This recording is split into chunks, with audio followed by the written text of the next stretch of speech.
Comme vous allez découvrir, j'ai une petite grippe, une petite toux. Donc, je ne vous serre pas la main, c'est pas parce que je vous aime pas. C'est pour votre propre bien. Et ça se peut aussi qu'il y ait des interruptions de tout pendant le message. Ne soyez pas inquiétés, je suis encore là. Mais avant tout, tournons-nous en prière. Oh, notre grand Dieu, on vient d'élever ton nom parce qu'il en est digne. On t'a loué. On t'a adoré. Tu es merveilleux, Éternel. Que de donner ton Fils en rançon pour nous des pécheurs, misérable créature qui se lève le poing contre toi, nous faite à ton image, mais qui veut rien savoir de toi. Donner ton Fils en rançon pour nous. T'es venu nous sauver, nous laver par le précieux sang de ton propre Fils. Quel Dieu fait ça? Quelle divinité dans tout le panthéon des dieux créés a refait quelque chose aussi extraordinaire que ça? C'est pour ça qu'on t'adore, ô Éternel, c'est pour ça qu'on te remercie, qu'on est reconnaissant, tous ici ce matin. Différents bagages, différents vécus, un seul Sauveur, un seul Seigneur, un seul Dieu qui nous a sauvés. Que tu es merveilleux, ô Éternel. Et on te remercie pour ta bonne parole, par laquelle, justement, ce matin, on ne vient pas entendre un homme, mais Dieu. On ne vient pas entendre ce qu'un homme pense, ce qu'un homme a à dire. On veut entendre Dieu, ta voix. On veut que tu nous instruis ce matin, ô Éternel. C'est pour ça, sois le prédicateur pour qu'il prêche ta parole. Prêche chaque mot, chaque idée de ta parole et vraiment se cache à travers chaque ligne de ce que tu as inspiré pour ton peuple ce matin. Ô Père, tu sais qu'est-ce que chaque frère et sœur, ici ce matin et à la maison, à l'Internet, ont besoin d'entendre. Et tu l'as déjà écrit, tu l'as déjà partagé. Maintenant, ton esprit va l'amener à nos pensées, nos cœurs. On prie que ce soit le cas, que ton esprit soit à l'œuvre ce matin pour nous parler, nous instruire, nous guider, nous nourrir. On est ici comme des petits oiseaux, on veut être nourris de notre grand Dieu. On a besoin pour vivre et survivre.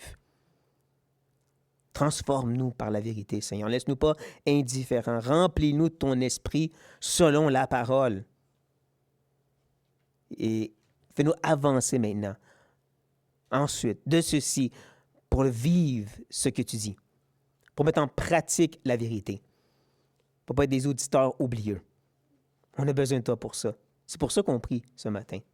On ne dépend pas de la prédication de l'homme ou de nos propres capacités de faire. On dépend de toi et on vient demander, donne-nous ce pain quotidien-là de vivre ta parole ce matin. On demande ceci au nom de Jésus-Christ. Amen.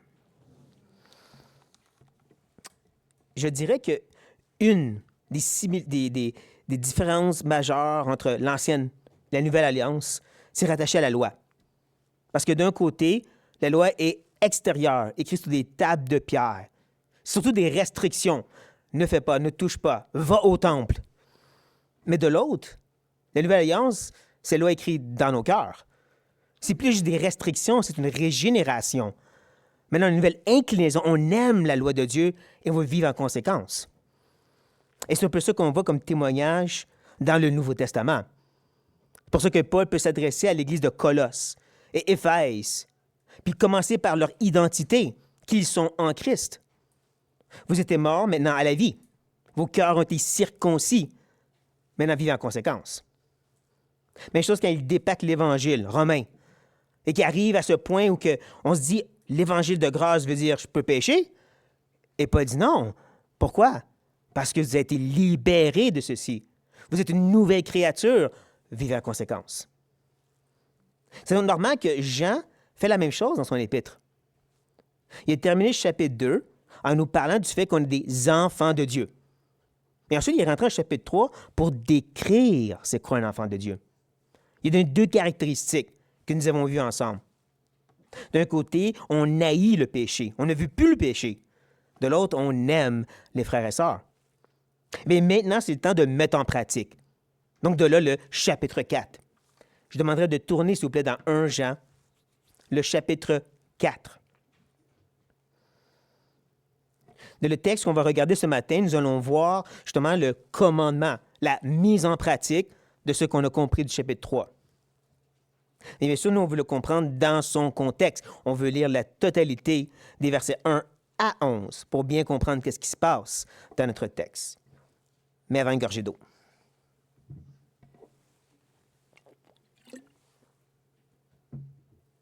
Donc, je commence ma lecture au verset 1. Bien-aimés, n'ajoutez pas foi à tout esprit, mais éprouvez les esprits, pour savoir s'ils sont de Dieu. Car plusieurs faux prophètes sont venus dans le monde.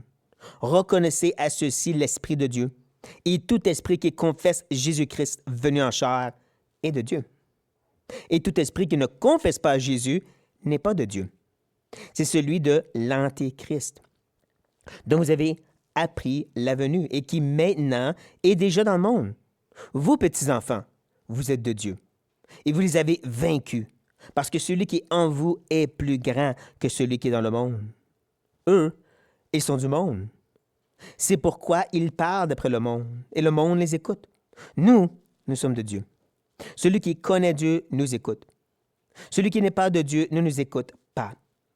C'est par là que nous connaissons l'esprit de vérité et l'esprit de l'erreur. Bien-aimés, aimons-nous les uns les autres, car l'amour est de Dieu. Et quiconque aime est né de Dieu et connaît Dieu. Celui qui n'aime pas n'a pas connu Dieu, car Dieu est amour. L'amour de Dieu a été manifesté envers nous, en ce que Dieu a envoyé son Fils unique dans le monde afin que nous vivions par lui. Et cet amour consiste non point à ce que nous avons aimé Dieu, mais à ce qu'il nous a aimés et envoyé son Fils comme victime expiatoire pour nos péchés. Ouais, je vois mon erreur, c'est jusqu'au verset 10 et non au verset 11. Désolé. Mais j'espère que vous avez vu quand même le commandement qui est mis devant nous, de s'aimer. Et on voit que justement, ce commandement, ce n'est pas la première fois que Jean parle techniquement. Je dirais que c'est la troisième et dernière fois dans son épître. Nous avons vu les autres fois, mais ce serait bon de les revisiter rapidement, se rappeler un peu comment il a présenté ces commandements d'aimer. Donc au chapitre 2, il a dit ceci. Bien-aimés, ce n'est pas un commandement nouveau que je vous écris, mais un commandement ancien, que vous avez eu dès le commencement. Ce commandement ancien, c'est la parole que vous avez entendue. Toutefois, c'est un commandement nouveau que je vous écris, ce qui est vrai en lui et en vous. Car les ténèbres se dissipent et la lumière véritable paraît déjà. Celui qui dit qu'il est dans la lumière et qui est son frère est encore dans les ténèbres. Celui qui aime son frère demeure dans la lumière, et aucune occasion de chute n'est en lui. Mais celui qui est son frère est dans les ténèbres. Il marche dans les ténèbres. Il ne sait où il va, parce que les ténèbres ont aveuglé ses yeux. Il y a beaucoup qui se passe dans ce texte. On ne va pas le redépacter à nouveau, mais je vais au moins vous faire réfléchir à 3 éléments. La première, c'est comment le commandement en soi, il est subtilement jamais donné. Il parle d'un nouveau commandement, qui était ancien, mais qui est nouveau. Mais techniquement, il ne dit jamais c'est quoi, à part qu'il glisse l'idée qu'il faut s'aimer. La deuxième chose aussi, c'est comment il fait un contraste entre l'amour et la haine, les lumières et les ténèbres. Et que dernièrement, comment tout est centré sur lui, faisant référence à Dieu. Gardant ça en tête, je vais maintenant sauter la deuxième des textes. Le deuxième texte est plus long. Je vais le couper en 2. On commence au chapitre 3 et les versets juste 10 à 13. C'est par là que se font reconnaître les enfants de Dieu et les enfants du diable. Quiconque ne pratique pas la justice n'est pas de Dieu, non plus que celui qui n'aime pas son frère. Car ce qui vous a été annoncé et ce que vous avez entendu dès le commencement, c'est que nous devons nous aimer les uns les autres et ne pas ressembler à Caïn, qui était du malin et qui tuait son frère. Et pourquoi le tuait-il? Parce que ses œuvres étaient mauvaises et que celles de son frère étaient justes. Ne vous étonnez pas, frères, si le monde vous haït. Encore, l'appel d'aimer est subtilement présenté. Ce n'est pas catégoriquement dit « vous devez aimer ». Et encore, il y a un contraste entre l'amour qui est de Dieu et cette haine qui est comme de Caïn, qui est du malin. Et bien sûr, sans oublier que c'est tout centré sur Dieu, parce qu'on est enfant de Dieu. Eh bien, la même chose se passe à la deuxième partie de ce même chapitre, où est-ce qu'on peut lire aussi ceci.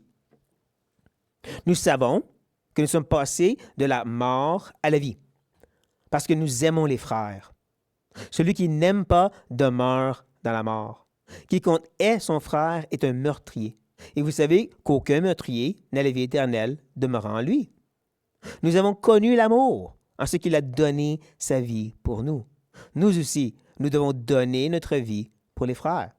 Si quelqu'un possède les biens du monde et que voyant son frère dans le besoin, il lui ferme ses entrailles, comment l'amour de Dieu demeure-t-il en lui? Petits enfants, n'aimons pas en parole et avec la langue, mais en action et avec la vérité. Encore, il ne dit pas catégoriquement vous devez aimer, mais c'est ça l'appel qui devrait se passer. Et encore, on voit le contraste avec cette idée de haine et de meurtre, et bien sûr, tout centré sur la personne de Dieu. Ces éléments sont importants. Il en ajoute un dernier, c'est un quatrième, parce qu'il donne un petit peu un exemple à quoi ressemble cet amour, comment la mettre en pratique, parce qu'il parle de cette idée de donner notre vie pour nos frères.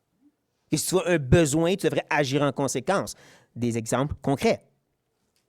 C'est ayant ça en tête maintenant, voyant comment Jean est en train de revenir sur les mêmes éléments qui nous amènent à notre texte.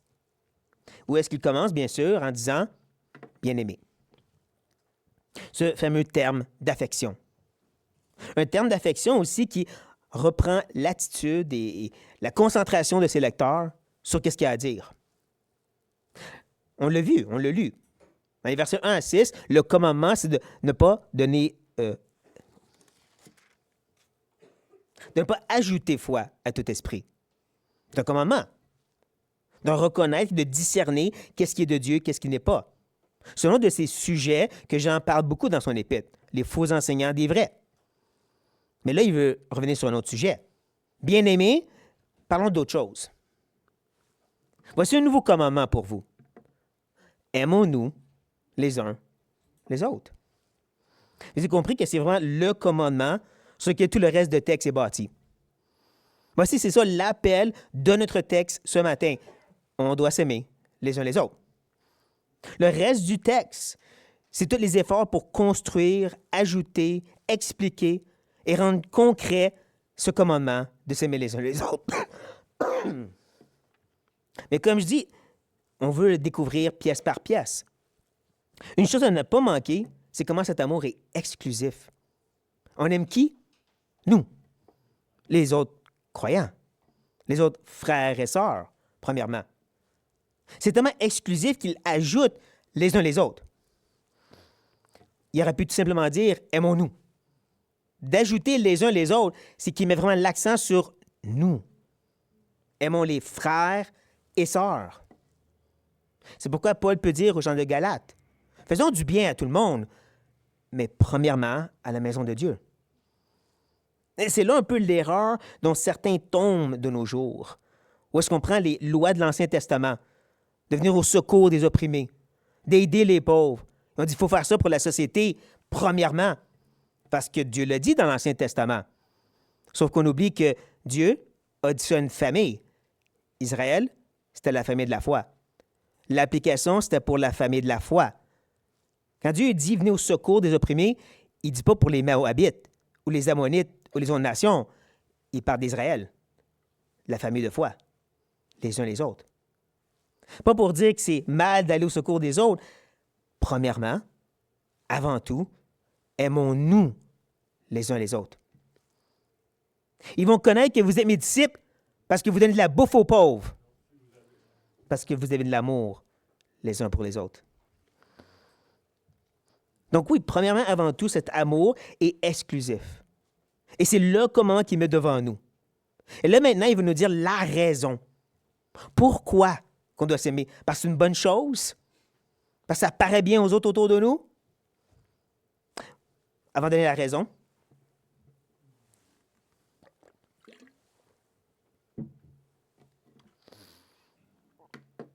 car l'amour est de Dieu. Elle vient de lui. La raison principale, c'est parce que c'est Dieu qui le dit. Dieu l'a commandé.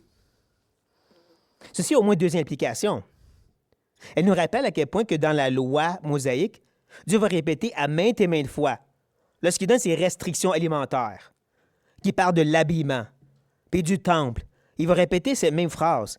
Vous allez faire ceci, être différent des autres, parce que moi, je suis saint. Il ramène encore et encore la loi à lui-même. Vous le faites parce que ça vient de moi.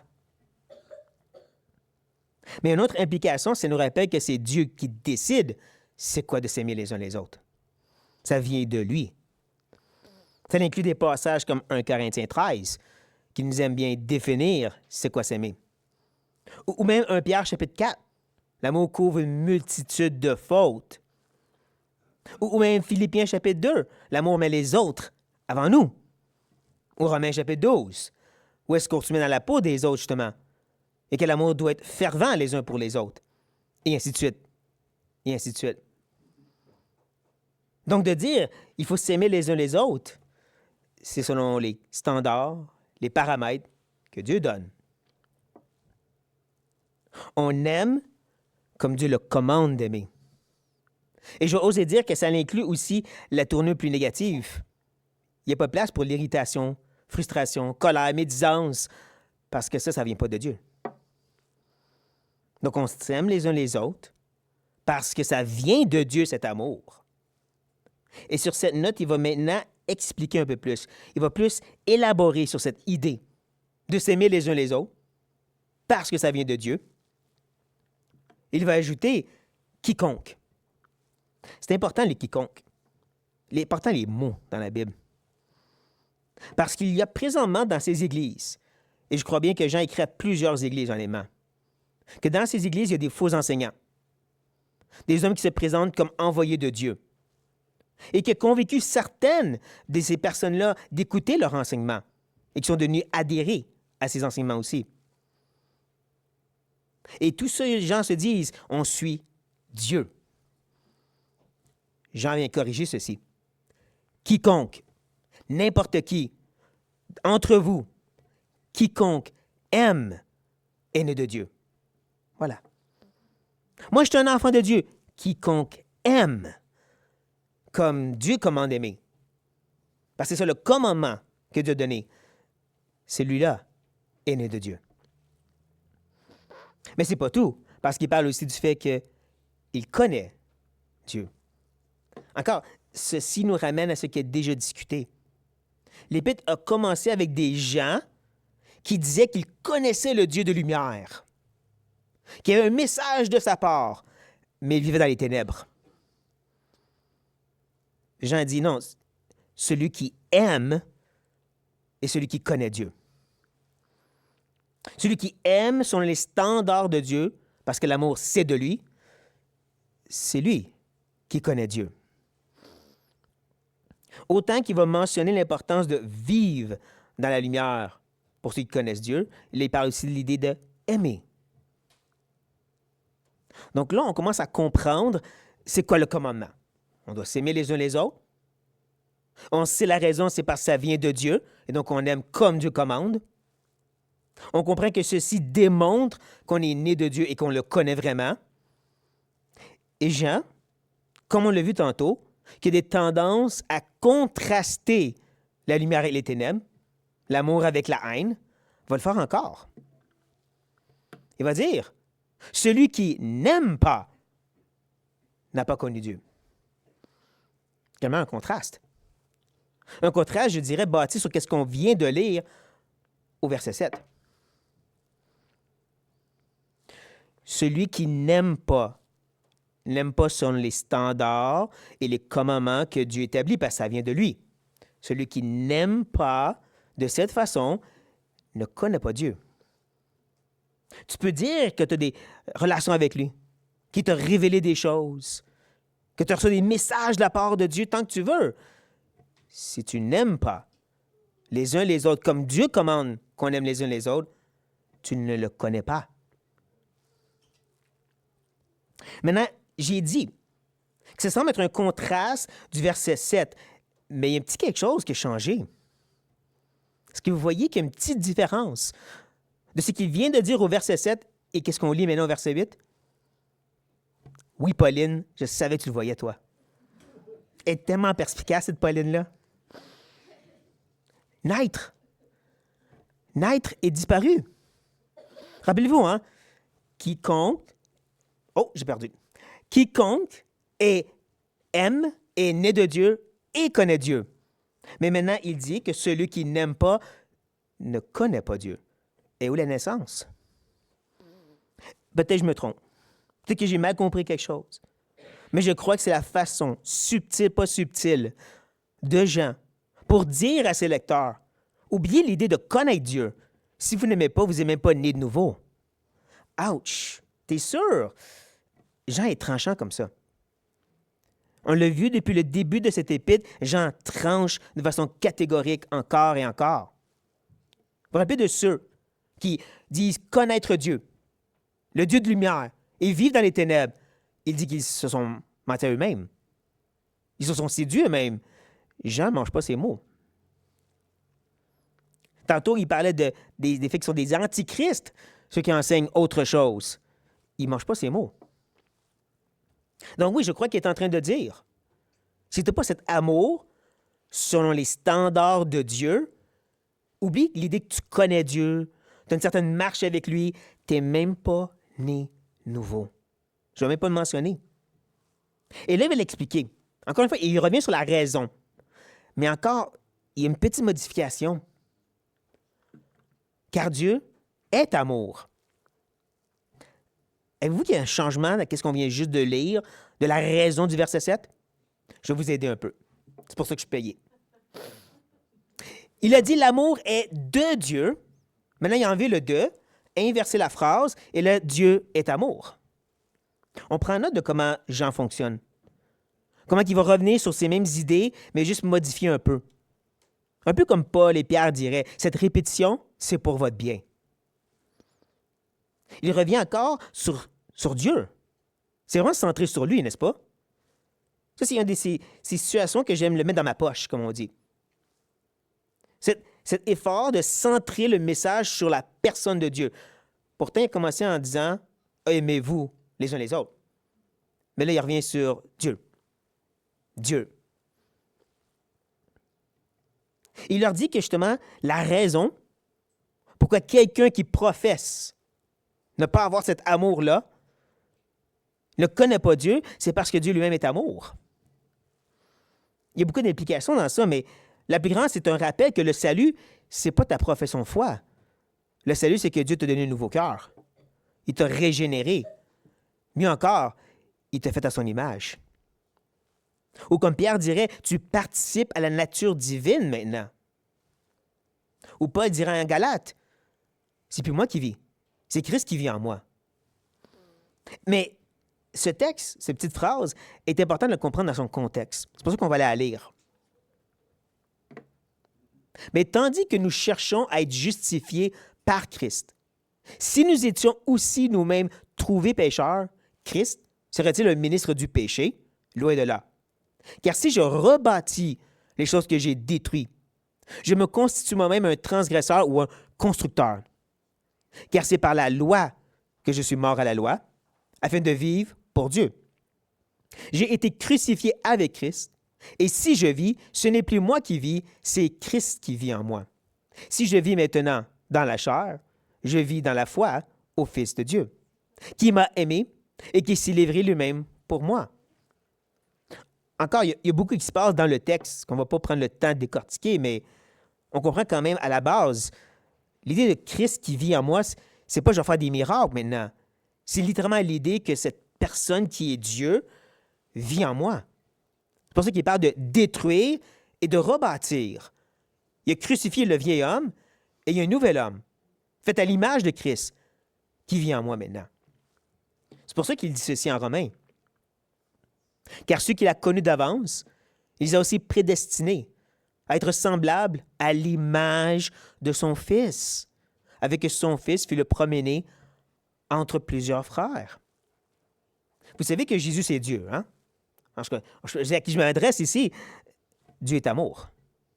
L'image de son Fils, c'est l'image de celui qui est amour, maintenant en moi. C'est maintenant celui qui est amour qui vit en moi. C'est pour ça que c'est impossible De dire, je suis enfant de Dieu, je suis né de nouveau, je connais Dieu, mais je n'aime pas. Parce que d'être né de lui, c'est d'avoir lui en nous. Et lui est amour. Voilà l'implication de ce raisonnement qu'il vient de donner. À cause que cette personne même qui est Dieu d'amour est maintenant en nous, on va aimer en retour. Sa nature grandissante, on n'est pas comme Dieu immédiatement, on ne devient pas parfaitement comme lui, mais cette nature grandissante prend de plus en plus de place et il est amour. Maintenant, ceci m'amène à faire une petite parenthèse, je crois, nécessaire. Parce qu'il y a des tendances modernes de couper Dieu en morceaux, de surélever certaines parties de sa nature plus que d'autres. Certains vont dire Dieu est tellement bon que s'il y a du mal dans le monde, ça ne peut pas venir de lui. Dieu n'est pas souverain, donc il est juste bon. Ça, c'est couper Dieu en morceaux. Mais une chose, quand on prend l'idée que Dieu est amour, puis on dit que le noyau même de Dieu, là, au plus profond de Dieu, c'est juste amour. Puis tu as les autres attributs autour qui fonctionnent avec ça. Non, parce que Dieu est un tout complètement en même temps. On appelle ceci la simplicité de Dieu. Pas que Dieu est simple, mais que Dieu est un tout parfaitement en même temps. Autant il est parfaitement amour qu'il est parfaitement juste, qu'il est parfaitement saint, qu'il est parfaitement bon en même temps. Et on va voir dans notre texte très rapidement qu'il ne veut pas qu'on reste seulement sur l'idée que Dieu est amour. C'était simplement pour faire comprendre à ses lecteurs de dire que tu es né de lui, ça veut dire que tu aimes comme lui, parce qu'il est amour. Mais il n'est pas fini, bien sûr. Il n'a pas fini d'être resté centré sur la personne de Dieu. Mais avant,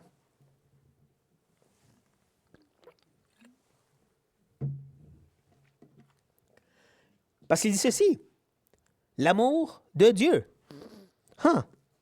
Ça ne fait pas penser à la phrase qu'on n'arrête pas de voir depuis tantôt? L'amour est de Dieu. Le D en V, on inverse la phrase, Dieu est amour. On réinverse la phrase, on met le de à place du est, l'amour de Dieu. Est-ce que vous voyez l'effort de Jean de revenir encore et encore sur comment l'amour et Dieu interconnectés? Comment c'est plus que juste Dieu te dit de faire, c'est vraiment sa personne même qui veut qu'on regarde. Comment il veut rester centré sur cette note Dieu, Dieu, Dieu. J'espère que vous l'entendez, cette musique.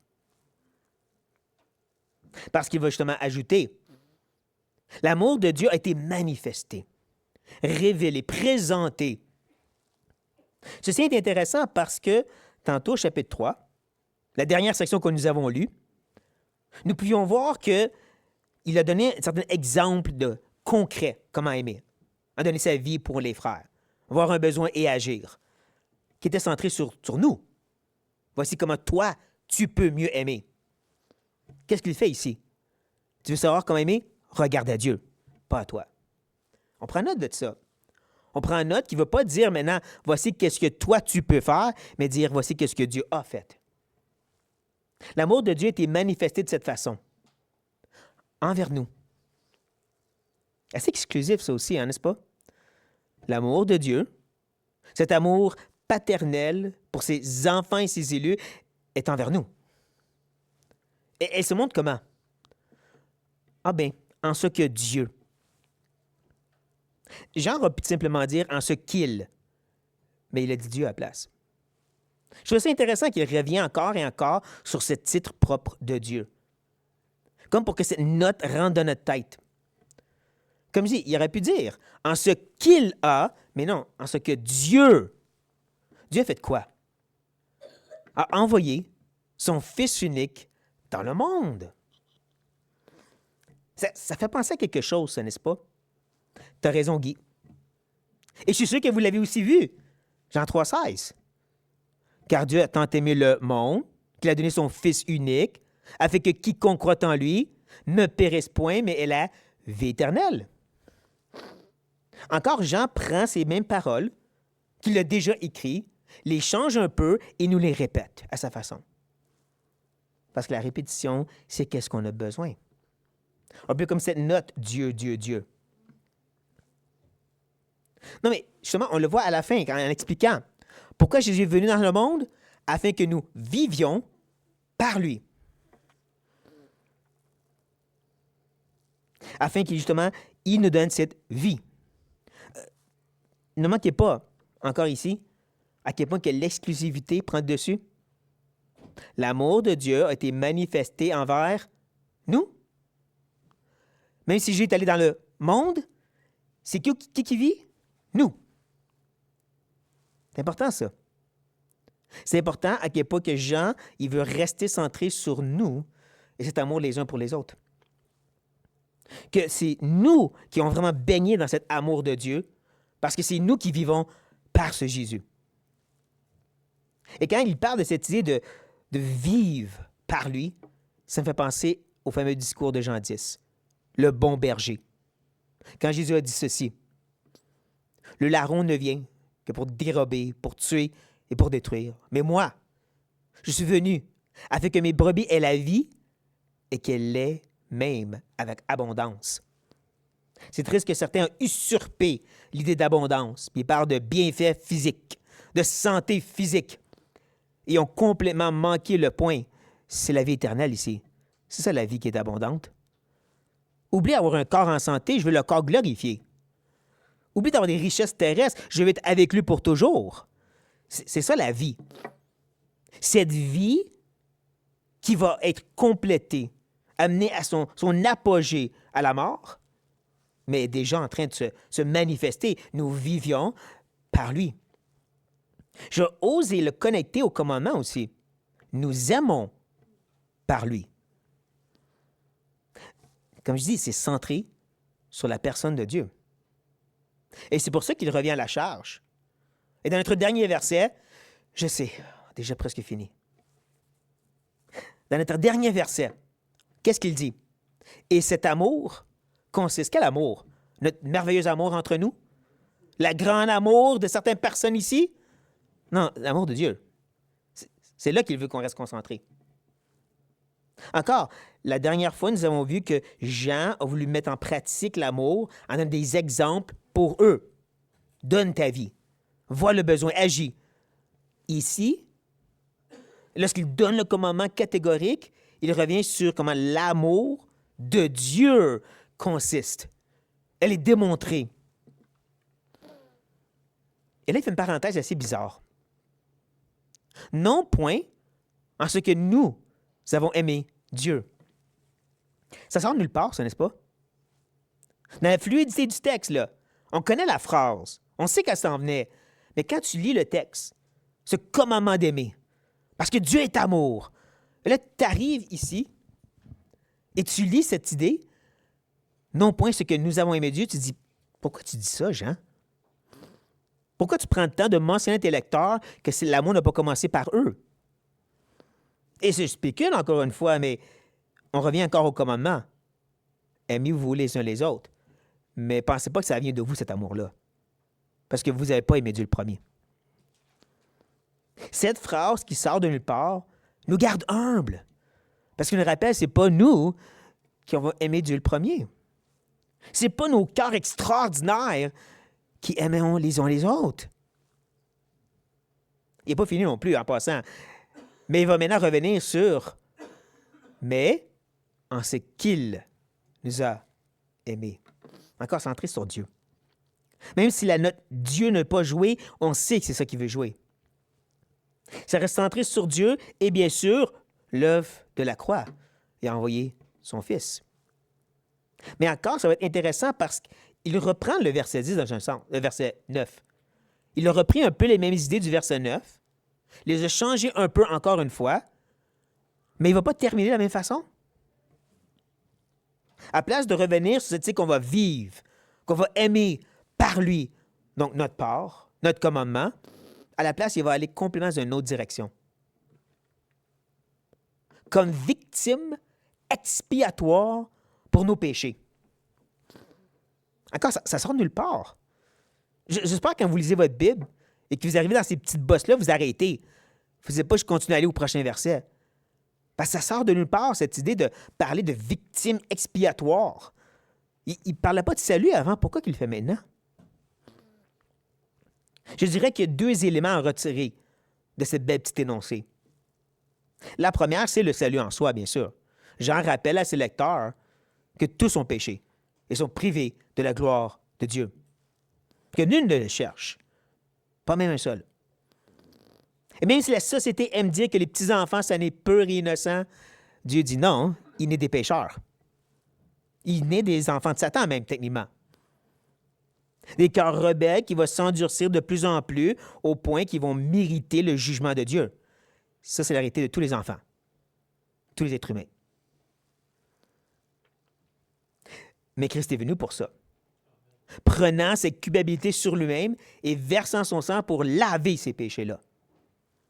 Et pas juste ça, hein, on sait qu'il est aussi ressuscité pour nous justifier, pour nous couvrir de sa justice, de sa vie parfaite, et qu'on saisit ceci par la foi. Donc, il le rappelle, cet évangile. Mais il y a un autre élément aussi, je crois, important. Ça fait maintenant, dans l'espace de un verset, deux fois qui, je peux dire, ramènent ses lecteurs à leur place. Les garde humbles un peu. C'est pas vous qui avez dû le premier. Non, vous êtes des pécheurs. Je crois que ça vient rebalancer le commandement de s'aimer les uns les autres en comprenant que l'amour ne vient pas de toi, parce que toi, ce que tu apportes, c'est le péché. Ou comme Isaïe dit lui-même, même nos bonnes œuvres sont des vêtements souillés devant Dieu. Avant que le sang de Jésus le couvre, tes bonnes œuvres même, tes belles choses que tu as faites d'amour, c'est des vêtements souillés devant Dieu. C'est le sang de Christ qui le rend agréable à notre grand Dieu. Comme j'ai dit, ce texte devant nous est centré sur la personne de Dieu et son œuvre. C'est là qu'on vide notre poche de Dieu, puis il y en avait beaucoup de Dieu, n'est-ce pas? C'est là qu'on voit à quel point que, oui, on est appelé à s'aimer les uns les autres, mais c'est parce que Dieu le dit. Ce Dieu qui est amour et qui nous a montré l'amour par son Fils. Ce même Fils par lequel nous vivons, nous aimons. C'est vraiment de lui, par lui et pour lui que ces choses existent. Mais ceci n'exclut pas le commandement. On est appelé à s'aimer, c'est ça le texte dit. Aimons-nous les uns les autres. D'accord? Selon les paramètres et les standards que Dieu donne, pas les nôtres. Qui inclut le positif et le négatif, comme je l'ai mentionné. Qui inclut le fait que la charité, elle ne pense pas à elle-même, mais aux intérêts des autres. Qu'elle ne se rappelle pas des fautes des autres, même elle les couvre techniquement. Elle endure tout, elle espère tout. Et comme Hébreu nous dit, elle persévère cet amour. Elle est ardente, Pierre nous dit. Autrement, dans Hébreu, il donne un exemple d'amour. Rappelez-vous des prisonniers. Quand tu comprends le contexte dans lequel il dit ceci, où est-ce que beaucoup avaient perdu leurs biens et d'autres emprisonnés, de se rappeler des prisonniers, c'est d'aller les aider quand tu n'as plus rien à donner. Prends soin de leur famille quand toi, tu n'es pas capable de prendre soin de ta propre famille. Ça, c'est de l'amour. Ça, c'est le commandement de l'amour que Dieu donne, positivement parlant. Mais comme je dis, il y a le négatif aussi. Nous ne pouvons pas nourrir cette amertume, irritation, frustration, médisance, manque de pardon. Et j'ai bien dit nourrir, parce qu'on peut réagir. On est encore dans la chair. C'est pas pour rien que dans Romains 6, ça nous rappelle, on doit livrer régulièrement notre vie, notre existence, non pas à la chair pour devenir esclave, mais à l'esprit. C'est un effort. Mais on ne peut pas nourrir, persévérer dedans. Et non pas parce que c'est une loi écrite à l'extérieur, parce que la personne même de Dieu, qui est contraire à ces choses, habite en nous. Il n'y a pas de place pour ces deux-là. Si tu es né de lui. Si il habite en toi. Quand tu penses à Judas pour un instant, Jésus l'a choisi, hein? Il savait très bien, cet homme-là va me donner le baiser de trahison. Pourtant, il l'a fait rentrer dans son cercle intime des 12. Il ne l'a pas traité différemment. Il n'y a rien qui nous montre qu'il l'a mis à côté. Toi, tu dors dans l'autre chambre là-bas. Tu ne parles pas de temps que nous. Non, il est dans l'intimité des 12. Il l'a aimé comme les 12, sachant qu'elle allait le trahir en 3 ans. Ça, c'est l'amour de notre Dieu. C'est même l'amour de Dieu qui nous a aimés quand nous, on était ennemis de Dieu. Ça, c'est l'amour que nous sommes appelés à avoir les uns pour les autres. Par la grâce de Dieu, prions.